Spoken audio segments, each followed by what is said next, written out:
1,00,000 మంది శివభక్తులతో కలిసి మహారుద్రాక్ష పూజలో పాల్గొనండి. వెంటనే కాల్ చేసి మీ పేరును నమోదు చేసుకోండి. నమస్తే రమగారు. నమస్తే జయ. రమగారు ఒక కథ చెప్తారా? విచిత్రమైన కథ ఒకటి చెప్దాం. ఓకే. పూర్వం ఒక పల్లెటూరులోనట ఒక అంతగా కనకయ్య మాచమ్మ అని భార్యాభర్తలు ఉండేవాళ్ళు. అయితే వీళ్ళు గొర్రెలు తోలుకునేవాళ్ళు. ఈ కనకయ్య గొర్రెలు తోలుకుని వెళ్ళేవాడు. ఒకనాటి సాయంకాలము ఇంటికి వచ్చాక గొర్రె పిల్ల ఒకటి పోయిందని తెలుసుకున్నాడు. మరి పిల్ల దొరకాలి, గొర్రె పిల్ల దొరకాలి. ఏం చేశాడు, ఆ ఊరికి పొలిబేరలకు ఊళ్ళో గ్రామదేవత ఉంది. చిన్న చిన్న ఊళ్ళలో గ్రామదేవతలు ఉంటుంది. పోచమ్మ తల్లి, పోచమ్మ ఆమెట కూర్చున్న విగ్రహం ఉండేది. చేతుల నిండా గాజులు అవి వేసుకుని చక్కగా ముక్కుకు నత్తు, చెవులకు లోలాకులు, ఇవి మెళ్ళో పుస్తలు అవి వేసుకుని పచ్చగా ముత్తైదువు బాస్పెట్లు వేసుకుని కూర్చున్నట్టుగా ఉండే పోచమ్మ తల్లి విగ్రహం ఉండేది. అయితే ఇతనికి కనకయ్య ఏమన్నాడు, పోచమ్మ తల్లోయ్, నా గొర్రెపిల్ల పోయింది, గొర్రెపిల్ల కనుక దొరికితే నీకు 16 రాటల పందిరేయించి ఎనిబోతుని బలిస్తానమ్మా, నాకు గొర్రెపిల్ల దొరకాలన్నాడు. వీడి పెళ్ళాం భార్య పేరేంటి, మాచమ్మ. ఆ మాచమ్మది ఏదో 10 రూపాయల గొర్రెపిల్లకి 100 రూపాయలు ఖర్చు పెడతానంటావేమిటి అంటే ఊరికే అన్నాడు. పోచమ్మకి మొక్కుకున్నాడు. 16 రాటల పందిరంటే నా పందిరి 4 రాటలు వేస్తారు. 4 రాటలు వేస్తేనే ఇంచుమించుగా మన రూమ్ అంత పందిరేస్తారు. 16 రాటలు వేస్తే ఎంత పెద్దది వస్తుంది? అంత పెద్ద పందిరేయించి ఎనుపోతు అంటే దున్నపోతు ఊరికే వచ్చింది అనేసరికి సరే, మర్నాడు పొద్దున మధ్యాహ్నానికో గొర్రెపిల్ల కాస్త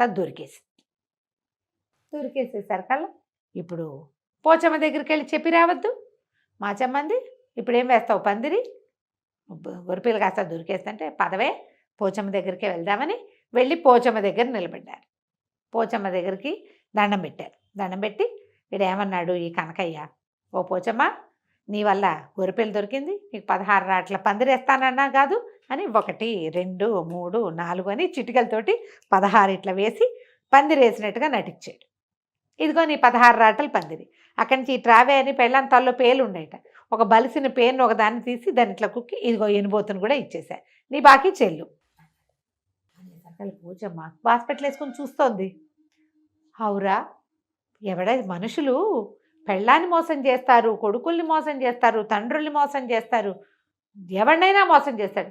దేవతల్ని మోసం చేసే మనుషులు వచ్చారే కలికాలం, ఎన్నేళ్ల నుంచో ఉన్నాను ఇట్లాంటి వాడిని చూడలేదని ముక్కు మీద వేలేసుకుంది. అన్నా హాస్పిటల్ వేసి కూర్చుంది కదా, ఓ చెయ్యెత్తి ముక్కు మీద వేలేసుకుంది. వీళ్ళిద్దరూ వెళ్ళిపోయారు, మొగుడు పెళ్ళాం. ఆవిడ పట్టించుకోవాలి, చూడలా.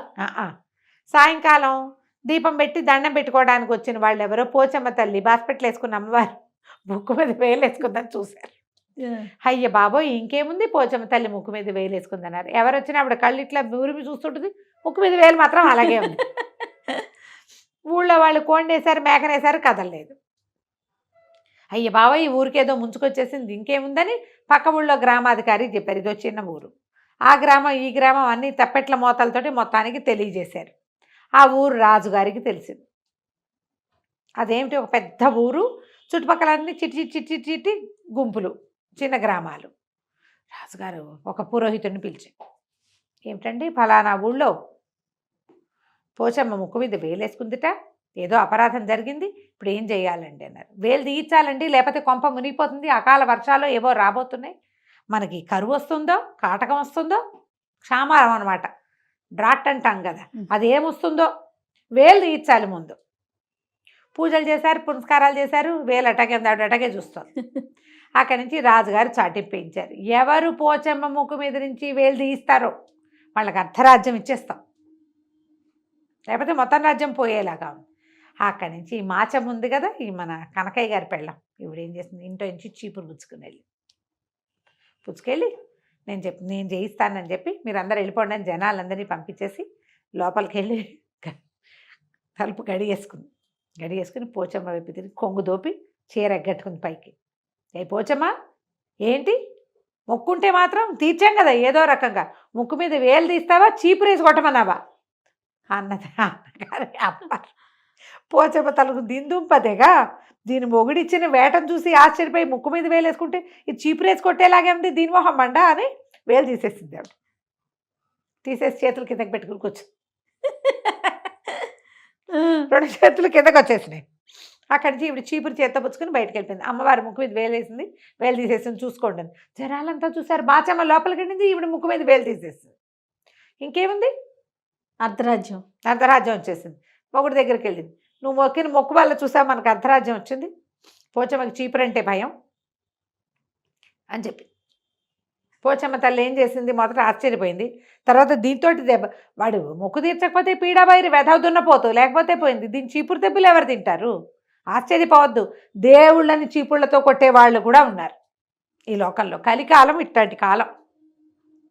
తర్వాత అమ్మవార్లందరికీ మీటింగ్ పెట్టుకున్నాక ఆవిడ చెప్పిందిట, పొరపాటు కూడా భక్తుల చేష్టలకి స్పందించద్దు ఈ కాలంలో, కలికాలపు కొత్త రోజుల్లోదన్నమాట ఇది. ఓకే.